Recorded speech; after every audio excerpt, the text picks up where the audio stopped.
Hi mga mami, sino dito yung mga anak ng October, November, December?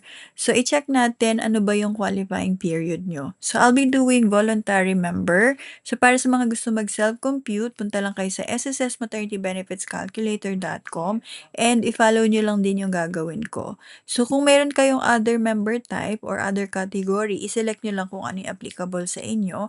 Same with maternity case. Kung ano yung applicable sa inyo, yun yung i-select nyo.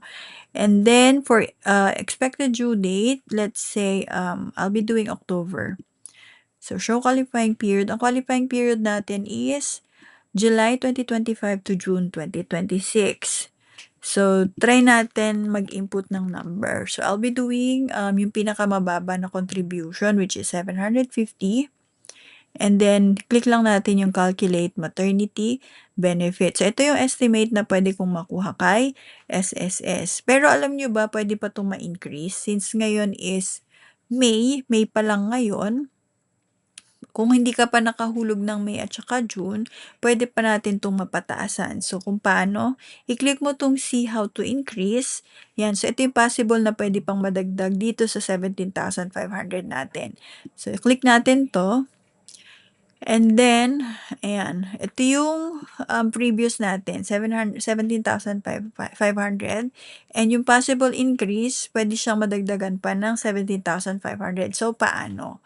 So, kung maghuhulog ka ng 3,000 for the month of May and for the month of June. So, bali, total of 6,000. Wag mo lang siya ipapa-late payment. Kasi pag late payment ka, kunwari nagbayad ka ng July, so, automatic late payment na yun. So, sayang, hindi siya ika-count ni SSS.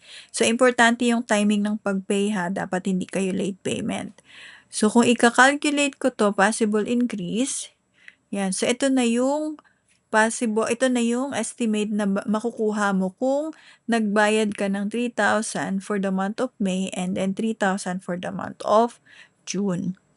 Okay, so, by the way mga mommies, in case you need extra fund pala ha, so pwede mo tong i-click. I have a referral link dito and then i-fill up nyo lang to. Wala namang commitment dito whether you're approved or not.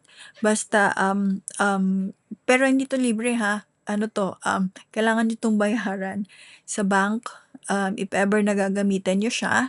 And this is very helpful in case na kailangan nyo for emergency. So, yeah. Para sa mga gusto magpa-estimate or magpa-check ng kanilang MATBEN, comment lang your EDD and your amount contribution. And for self-computation, punta lang kayo sa sssmaternity benefits calculator.com.